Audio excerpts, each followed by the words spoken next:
여러분 안녕하십니까? 지금은 운송업을 하고 있는 가마솥입니다.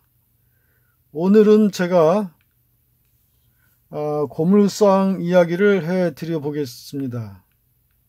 제가 이 영상을 올리는 이유는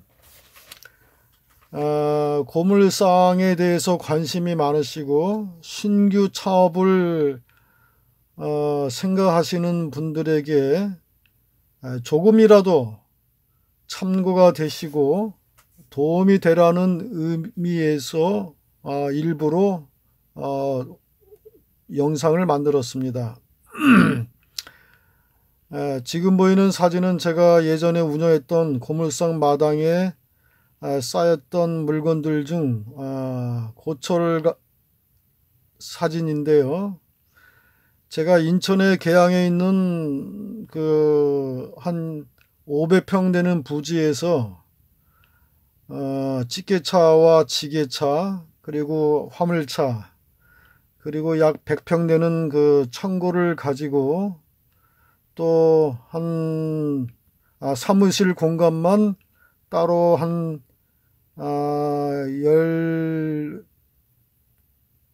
14평 정도 된다고 할까요? 그 정도 공간이 따로 있었습니다.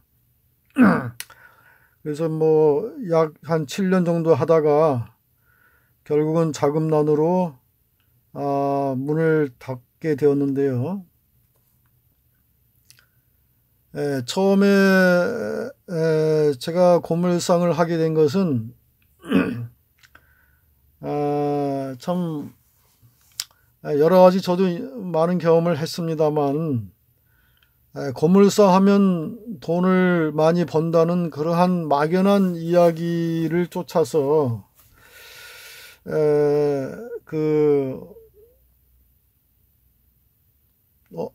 아는 지인의 소개로 고물상을 시작하게 되었습니다.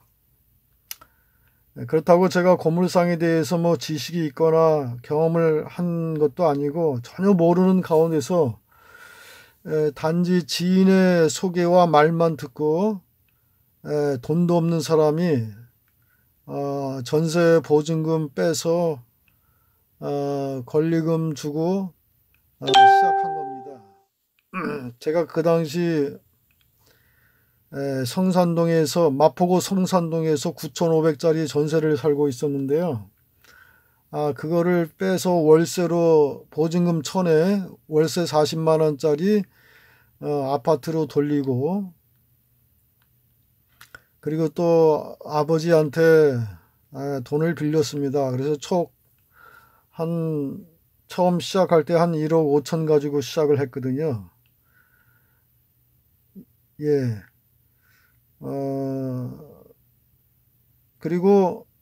그런데 그 권리금이 5천만 원이었습니다. 그리고 보증금이 3천에 월세가 250만 원이었습니다. 이게 나중에 올라가서 거의 300 가까이 됐거든요. 월세가. 물론 부가세 별도입니다. 그래서 운영비 직원들 한 3명까지도 더 보고 했는데 인건비며 또 마당 운영비 이런 거 다 포함해서 거의 1,000만 원 가까이 나간 폭입니다.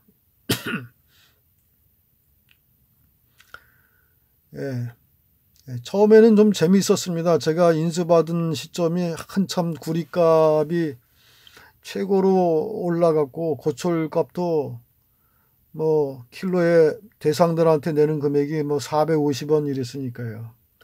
박스 값도 200원, 220원 그런 시세였으니까 쌓아놓으면 올라가고 가격이 쌓아놓으면 올라가고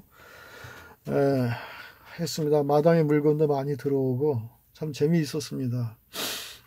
고물상의 묘미는 물건을 쌓아놓으면 그거 난 다음에 이제 그것이 값이 올라간다는 겁니다. 말하자면 주식과 같은 그러한 재미가 있죠. 그래서 고물상 하는 사람들은 주식을 하지 않는다는 그러한 이야기도 있습니다. 근데 고물상을 하면서 이게 이제 제가 7년 정도 경험하면서 느낀 결론이 있습니다. 첫 번째, 고물상은 아무나 하시면 안 됩니다. 모든 사업이 마찬가지이겠습니다만 고지식하고 정직한 분들은 이 일을 하면서 돈을 벌기가 어렵습니다. 왜 그러냐 하면 경쟁이 치열합니다. 첫 번째는. 그래서 지금이야 뭐 예전보다는 조금 줄어든 폭입니다만 고물상들 간의 그 경쟁이 치열합니다. 10원, 20원 따지고 고물을 가져오는 동네 할머니, 할아버지들부터 시작해서 차로 들어오는 그 업자들, 그리고 뭐 공장들, 그 외에 뭐 여러 거래처들도 값을 엄청 따집니다. 그래서 비교한다는 거죠. 그래서 조금이라도 더 주는 대로 가게 돼 있습니다. 여러분, 고물상의 정상적인 마진 얼마나 볼 것 같습니까? 10% 마진 보기가 어렵습니다. 10% 이상 마진을 보면요, 다른 데로 가버립니다. 파지요? 10원 이상 마진 보면 안 옵니다. 동네 할머니, 할아버지들도.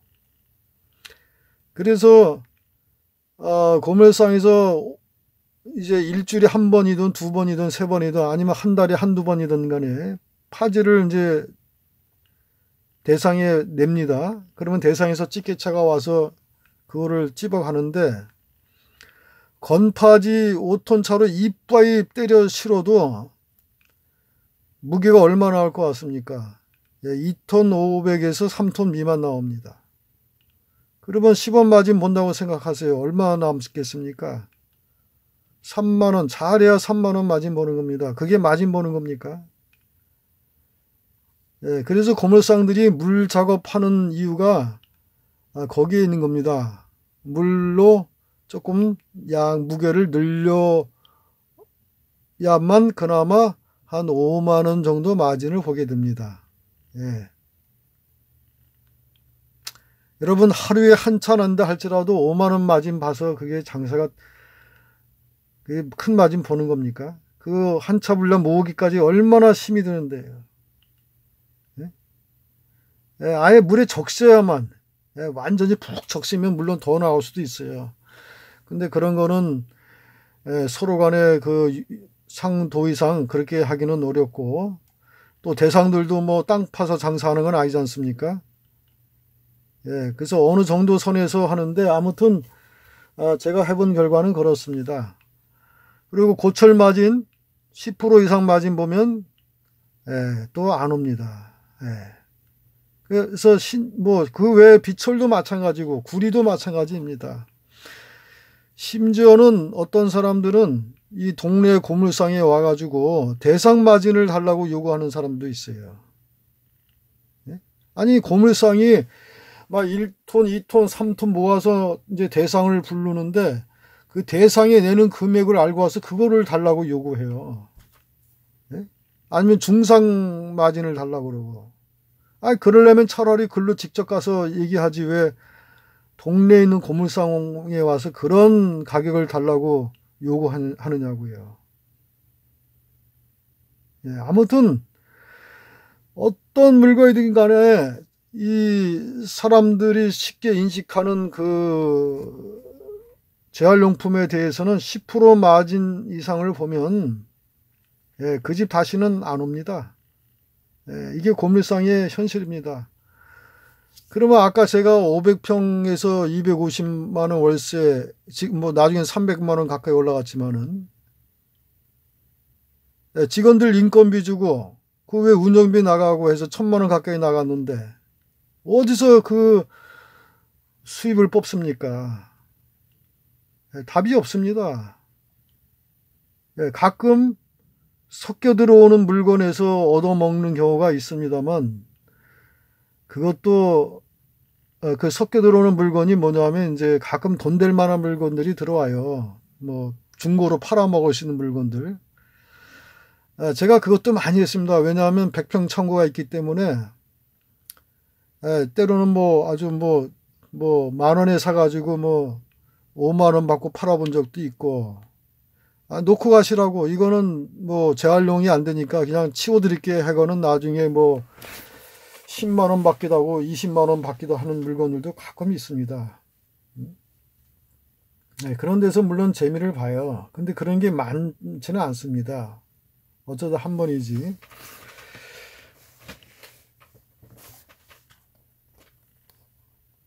예. 이러한 상황에서 여러분, 고물상들이, 그래도 그 중에 고물상이 또 유지가 되고 자라는 사람들이 있습니다. 그런 사람들의 공통점은 대개 이렇습니다. 제가 단정지어서 말해서 좀 죄송한데요. 첫 번째는 자기 땅입니다. 그래서 월세가 나가지 않는 경우가 많습니다. 그러면 일단 경쟁력이 있죠. 두 번째는 저울질하지 않으면 돈 벌기가 어렵습니다. 여러분, 저울질이 뭐 하는 겁니까? 한마디로 눈 가리고 아웅하는 겁니다. 저울질하는 방법이 여러 가지가 있습니다. 파지나 책이나 옷이나 한 종류만 가져오면 저울질하기가 어려워요. 물론 작은 물건에서는 저울질 안 합니다. 근데 이제 여러 가지 섞어서 가져오는 경우가 있어요. 이악가든 1톤 차든 간에 여러 가지 섞어서 가져오면 노련한 고물상 운영자들이 계산을 해줄 때 그 사람이 제일 관심을 가지고 있는 것에 대해서는 값을 후하게 줍니다. 마진을 포기하고. 그리고 그 사람이 관심을 덜 갖는 물건에 대해서는 아주 헐하게 계산합니다. 그냥 대충 준다는 얘기죠. 그런 식으로 해서 좀 마진을 유지하고 더하기 빼기 하는 거죠, 한마디로. 때로는 뭐 무게를 뭐 덜 줄 수도 있습니다만. 그리고 1톤 차로 또 뭐 때로는 5톤 큰 차로 뭐 큰 물건을 싣고 오는 경우가 있어요. 그런 경우에는 반드시 저울질해야만 남길 수 있습니다. 1톤 차, 예를 들어서 1톤 차로 스텐이나 알루미늄 같은 거를 한 차로 싣고 온다. 최하 200kg는 빼먹어야 돈을 법니다. 그리고 고철 같은 거 5톤 차로 뭐 또 1톤 차로 크게 한 차 들어와도 마찬가지입니다. 예를 들어서 5톤 차 집게로 차로 한 차 이빠이 실어가지고 뭐 5톤 이상 뭐 몇 톤 이상 싣고 들어올 때는 최하 500에서 1톤은 빼먹어야 고물상이 남는 겁니다. 물론 값은 후하게 줍니다. 일반인들 고물상이 저울질하는 거 알까요? 모를까요? 모릅니다. 때로는 짐작을 하지만은 증거가 없습니다. 어떻게 하냐가요? 물론 방법은 제가 알려드리지 않습니다. 고물상의 프라이버시이기 때문에. 그러나 그것을 할 수 있는 방법이 얼마든지 있습니다. 전자개근데 할 수 있습니다. 제가 하는 골목의 한 사장님이 그 방법으로 돈을 많이 버셨어요. 그리고 저한테 와서 자랑을 많이 하셨습니다. 오늘은 얼마 빼먹고 이런 식으로 하시더라고요. 참 부럽기도 했습니다. 그러나 저는 고지식하기 때문에 그 방법을 절대 사용했습니다. 저한테 와서도 그러시더라고요. 그 방법을 쓰라고. 그 방법을 안 쓰는 게 바보라고 그런 얘기까지도 하셨습니다. 프로그램만 깔면 됩니다. 아니 주유수도들도 뭡니까 미터기 조작해가지고 얼마든지 하는 방법이 있는데 고물상인들 못하겠습니까? 합니다. 그러므로 여러분 고물상에 물건 가지고 가실 때, 큰 물건들, 중요한 물건들 가지고 가실 때, A, B, C 집이 있어요. A 집은 예를 들어서 500원 준다고 하고, B 집은 450원 준다고 하고, C 집은 400원 준다고 할 경우에, 여러분, C 집을 가시거나 B 집을 C 집을 가시는 게 제일 안전합니다. 그래야 무게를 안 속입니다. 찝찝하면 B 집을 가세요. 450원 준다는데. A 집 가시면요 100% 저울질해서 빼먹습니다. 값은 다른 데보다 후하게 주기 때문에 기분이 좋지만은 무게에서 반드시 그 이상 빼먹기 때문에 손해보는 겁니다. 고물상이 이렇게 하지 않으면 돈을 벌기 힘든 형국입니다. 그래서 여러분 많은 분들이 고물상을 하시고 창업을 하시지만은 성공하시는 분들, 돈 버시는 분들 많지 않습니다. 확률로 보면 제가 볼 때는 1, 20% 정도밖에 안 된다고 봅니다. 물론 어떤 업종도 마찬가지예요. 그만큼 한국 경제가 치열하고 힘들기 때문입니다. 뛰는 놈 위에 나는 놈이 있고 하지 않습니까? 저도 그런 경험을 많이 해봤습니다. 그래서 정직하고 거짓직한 분들 고물상 하지 마시기를 바랍니다. 물론 뭐 재주가 많고 뭐 둘럼성이 있고 이런 분들도 골치 아프고 스트레스 받고 힘듭니다. 작업하면 뭐 돈 된다고 하죠. 물론. 그런데 플라스틱이고 스텐이고 피철이고 구리고 안에 다 작업을 해야 되는데 여러분 작업한다고 해서 인건비 그렇게 많이 나오지 않습니다. 여러분 가정에서 나오는 양은들 있지 않습니까? 냄비나 스텐 같은 거. 지금은 얼마씩 매입하는지 모르지만 제가 매입할 때 킬로에 1,000원씩 주었습니다. 후라이팬 이런 거. 근데 그거 작업해서 내면 1,200원 받아요. 작업해서 내면. 대상이 그렇게 줍니다. 물론 양은 최하 1톤 이상 나와야 됩니다. 그러면 1톤까지 모으는 시간이 있죠.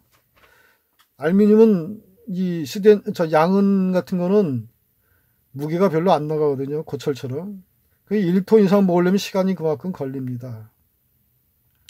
근데 작업을 했어요. 무게가 그만큼 빠집니다. 200원 더 받은 만큼 무게가 감량이 돼요. 양은 아닌 거는 떼어내야 되잖아요. 그럼 그게 그겁니다. 결국은 몇 번 경험한 다음에는 그냥 던져 놓습니다. 플라스틱 킬로에 뭐 제가 할 때는 300원, 350원 받기도 하고 좋은 플라스틱은 뭐 또 뭐 5, 600원씩 받는 플라스틱도 있었습니다. 근데 무게가 안 나가요. 그리고 플라스틱도 종류가 여러 가지예요. 분류 다 해봤어요. 인건비 안 나옵니다. 분류해가지고 한 차 이빨 때려 싣고 가봐야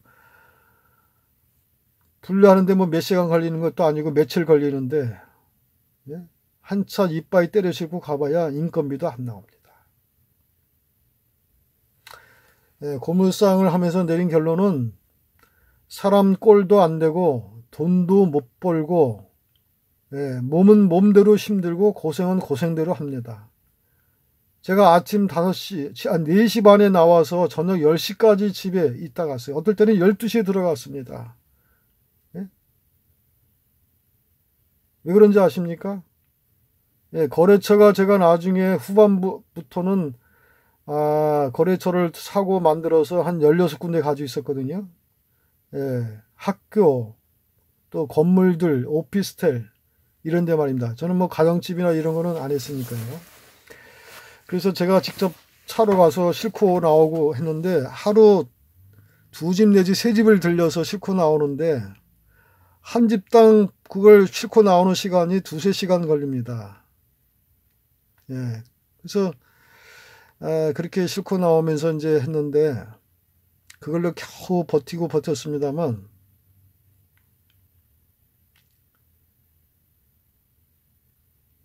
그리고 또 이제 남는 시간엔 작업회의죠.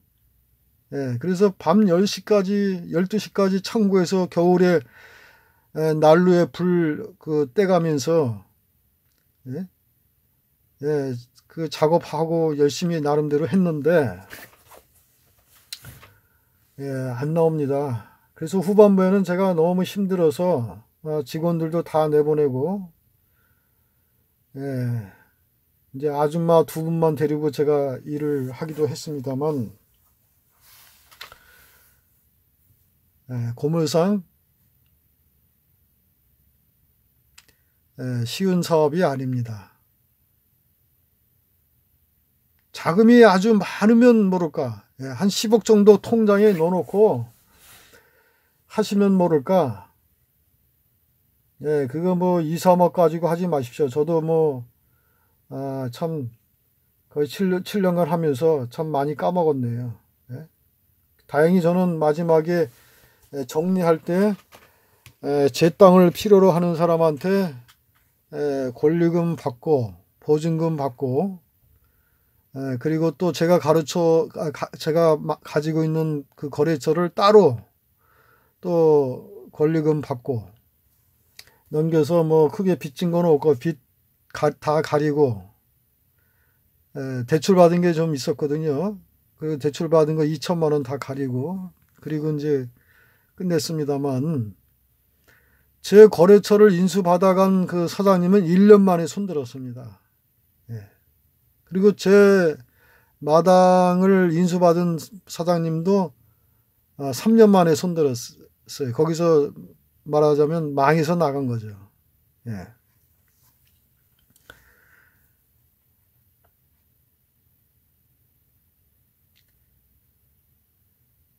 그래서 고물상은요, 한마디로 말씀드리면 임기응변에 능하고 또 인맥이 많고 이런 분들이 여유 자금 가지고 자기 땅에서나 하시면 좀 모르겠습니다. 그리고 월세 많이 나가는 데서 하시면 안 됩니다. 월세가 예를 들어서 뭐 100평 미만의 땅에서 한 뭐 5~60만 원이라든지 70만 원 미만 이런 데서 하셔야 그나마 유지되고 밥 먹고 사시죠. 그렇지 않으면 감당 못 합니다. 저는 창고가 있었어요. 100평 내는 창고가 있어서 나름대로 중고 물건 돈 될 만한 거 따로 빼놓고 열심히 팔아가면서 했는데도 힘들었습니다. 그리고 고물상을 하시려면 제가 좀 이렇게 이제 조언을 드리면요, 단순한 막고물상보다는 전문적인 고물상을 하시는 게 좋습니다. 예를 들면 비철 금속만 취급한다든지 아니면 뭐 동만 취급한다든지 굴이 있죠. 아니면 뭐 에어컨만 취급한다든지 보일러 그거 하고 아니면 중고 물건만 취급하는 겁니다. 돈 될 만한 중고 물건만 다니면서 막고물상 이런 데 다니면서 무조건 싸게 사세요. 뭐 냉장고부터 해가지고 뭐 돈 될 만한 물건들 많죠. 그래서 그런 거를 갖다가 잘 전시해 놓고 또 일정한 마진 붙여서 저렴하게 파는 겁니다. 그런 분들은 오히려 깔끔하면서도 좀 돈을 버시는 것 같아요. 제가 보니까. 그리고 그 외에 그 뭡니까 그 이제 전자회사 이런 데서 나오는 그 불용품들, 그러니까 이제 물건으로 정상적으로 팔기 어려운 제품들이나 또 거기서는 이제 쓰레기로 내버리는 일반 폐기 물건들 중에 돈 될 만한 물건들이 있습니다. 그런 것만을 전문으로 따로 취급하신다면 좀 오히려 막고물상 하시는 것보다는 나을 거예요. 제가 지금도 참 뿌듯하게 기억하는 경험이 하나 있었는데, 저희 마당에 오시는 손님 중에 한 분이 그 중소기업의 전자회사, 중소전자회사의 그 책임자셨는데, 그분이 한 번은 저 폐업하는 그 당신이 다니는 회사에 쓰레기를 좀 치워달라고 하시더라고요. 그래서 제가 그때는 그 경험을 하지 못한 상태에서 그거를 쓰레기 처리비용으로 견적을 냈다가 타 고물상에서 그거를 공짜로 치워준다고 했다는 얘기를 듣고 아차 싶어가지고 저도 그거를 공짜로 그냥 치워주겠다고 덤벼들었습니다. 그 결과 제가 12톤 정도 되는 물량을 싣고 나와서 저희 마당에 쌓아두었습니다. 그야말로 산더미처럼 쌓였어요. 근데 그것이 결국 저한테 큰 돈이 되었습니다. 뭐 정말 나중에 그 파키스탄에서 와서 우리 한국에서 그 물건 사러 다니는 사람들이 있는데, 그 사람들한테 붙여보니까 그 사람들이 그거를 뭐 거의 3분의 2 이상을 저한테 돈을 주고 사갔습니다. 그래서 제가 거기서 참 1,000만 원 미만을 좀 벌었습니다. 그래서 그 부장님한테 따로 휴가비도 좀 챙겨드리고, 이제 나머지 이제 뭐 한 1, 2톤 정도가 쓰레기로 남아서 쓰레기 처리 비용 했습니다만, 아무튼 이것저것 다 빼고도 꽤 짭짤하게 남은 적이 있습니다. 이런 식이 아니면 힘들어요. 그리고 또 큰 물건을 받으려면 마당이 좀 커야 합니다, 사실. 요 집게차도 있어야 됩니다. 화물차는 물론 당연히 있어야 되고. 그러려면 자기 딴이 아니고는 운영비가 많이 나가겠죠. 그리고 또 고물상을 혼자 하기가 어렵습니다. 가족이 하는 게 제일 좋습니다. 부모 자식이 하면 더 좋고요. 하여튼 부부간에 해야 좋습니다. 남을 두고 해서는 절대로 남는 구조가 아닙니다. 뭐 전문을 하는 대상이 아니면 모를까요.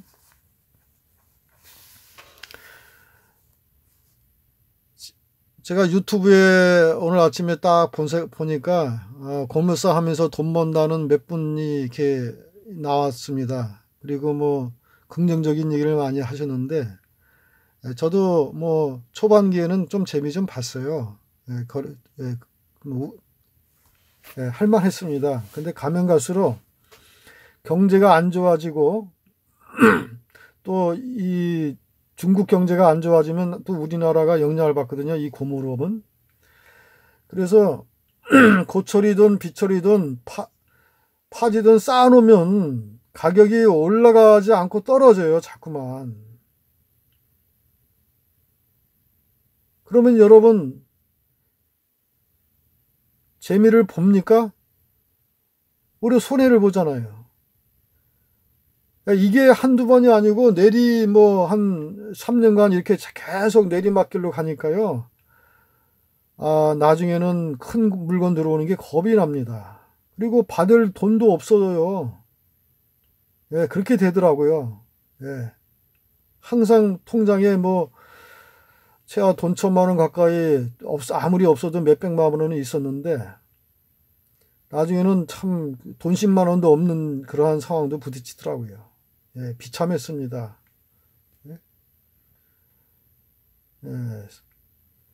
그래서 계속 그러면서 월세도 밀리게 되고, 저는 뭐 많이 밀리지 않고 거기를 정리했습니다만,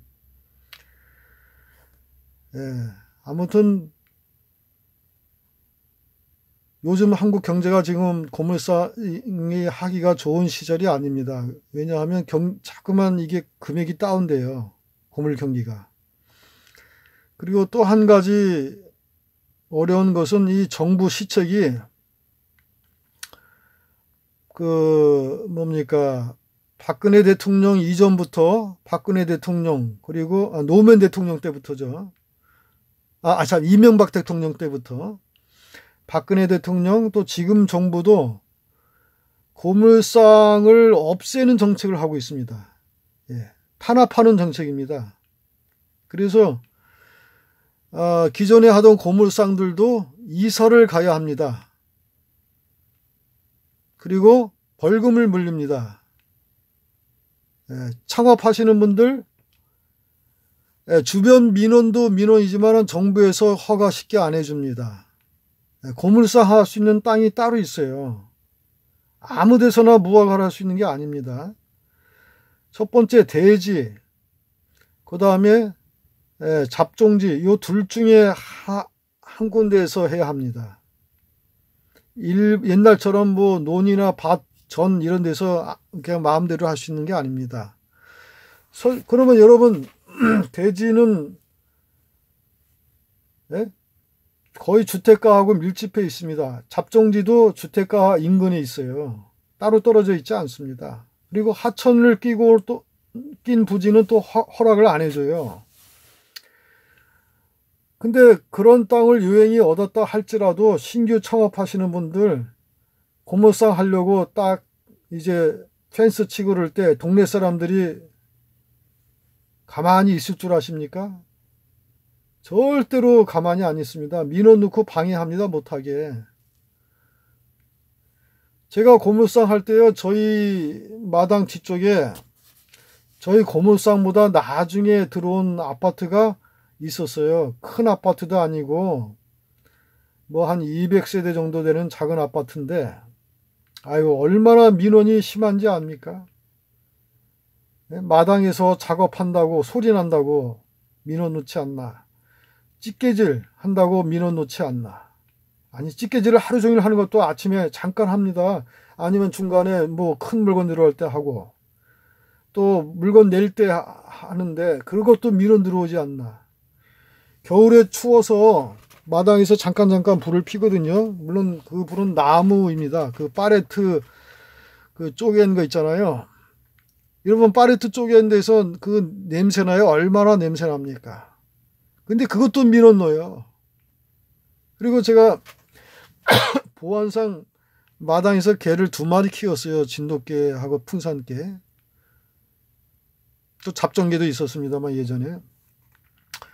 왜냐하면 구리를 한 1, 2톤씩 창고에 넣어놓고 있었는데 카메라도 보안시설도 했지만은 개도 키웠거든요. 그럼 밤에 개가 짖기 마련 아닙니까? 예? 뭐 이상한 소리 나면. 근데 그걸 가지고 민원을 넣습니다. 또 사람들이. 그 아파트에 사는 사람이 고정으로 있어요. 민원 넣는 사람이. 얼마나 얄밉던지. 그 사람은 제가 고물상 그만두는 날까지도 민원을 넣습니다. 그래서 벌금을 물리게 하고 쫓아가서 진짜 어떻게 하고 싶을 정도였습니다. 예, 아무튼 이 고물상에 대한 주의 시각이 좋지가 않습니다. 뭐 아파트 미관을 해친다지 않나, 도시 경관을 해친다지 않나 이러면서 굴러온 돌들이 박혀 있는 돌을 빼내려고 하는 상황입니다.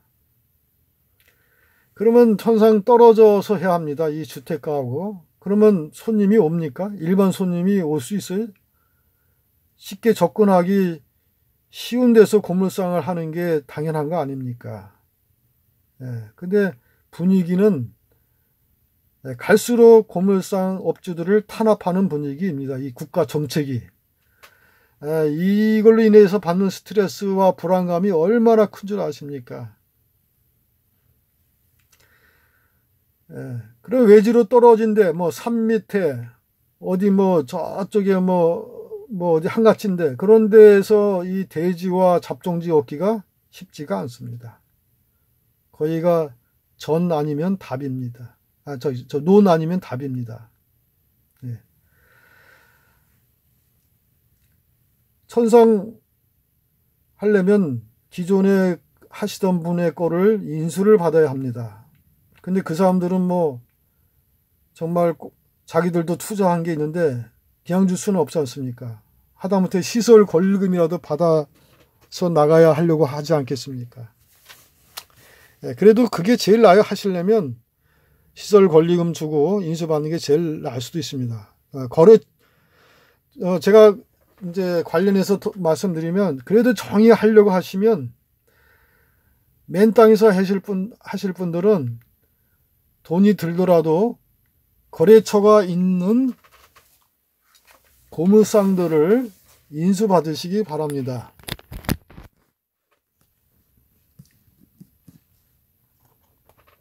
그 거래처라는 거는 뭐 공단 같은데 권리금 주고 하는 데를 얘기하는 게 아닙니다. 그냥 학교나 건물, 오피스텔 이런 거래처 말입니다. 그런 데서 나오는 막고물도 참 무시 못합니다. 그러나 그것이 오히려 더 빠를 수도 있습니다. 고물상을 유지하고 운영해 나가는데. 그리고 뭐 또 고물상 하면서 또 여러 가지 애로사항이 있습니다. 그것은 나중에 또 생각나는 대로 말씀드리기로 하고요. 아무튼 저는 거의 7년간 하면서 돈도 못 벌고 뭐 손해는 뭐 크게 보지는 않았습니다만 돈도 못 벌고 몸만 망가졌습니다. 없던 당뇨병이 생겨가지고 참 제가 운전하면서도 참 몸이 많이 힘듭니다. 우리가 돈 벌려고 처자식을 위해서 참 마땅히 수고를 합니다만 이왕이면 몸이 건강한 가운데서 하면 좋지 않겠습니까? 저는 참 고물상을 그만둔 것을 지금도 후회하지 않습니다. 한때 추억과 경험으로 생각할 뿐입니다. 제가 아는 그 친하게 지낸 사장님은 고물상 경력이 20년이 넘은 분이 계십니다. 그분 저보다 연세가 뭐 한 8살 정도 더 많으신 분인데 참 할 게 없어서 마지못해 붙들고 계십니다. 그분 뭐 경력인 만큼 뭐 철거도 잘하시고 능숙하고 오래 하시는 분입니다. 제가 하던 고물상 바로 옆에 하시던 분인데 지금도 하고 계십니다. 그분은. 근데 만나서 가끔 차 한잔 하면서 듣는 얘기는 그만두고 싶어도 그만두지 못한다 그럽니다. 그리고 그분은 월세가 저보다 훨씬 싼 그러한 조건으로 하고 있어요. 저보다 거의 한 돈백 정도 싸게 하셨는데도 불구하고 월세도 못 낸다고 합니다. 제가 하던 그 지역에는 고물상이 그때 5군데가 있었거든요. 근데 지금은 2군데밖에 안 남았습니다. 지금 이런 형국입니다. 신규 창업하시는 분들, 또 고물상에 대해서 막연한 꿈을 꾸시는 분들, 저의 이 영상이 도움이 되셨으면 좋겠습니다. 수고하시기 바랍니다. 감사합니다.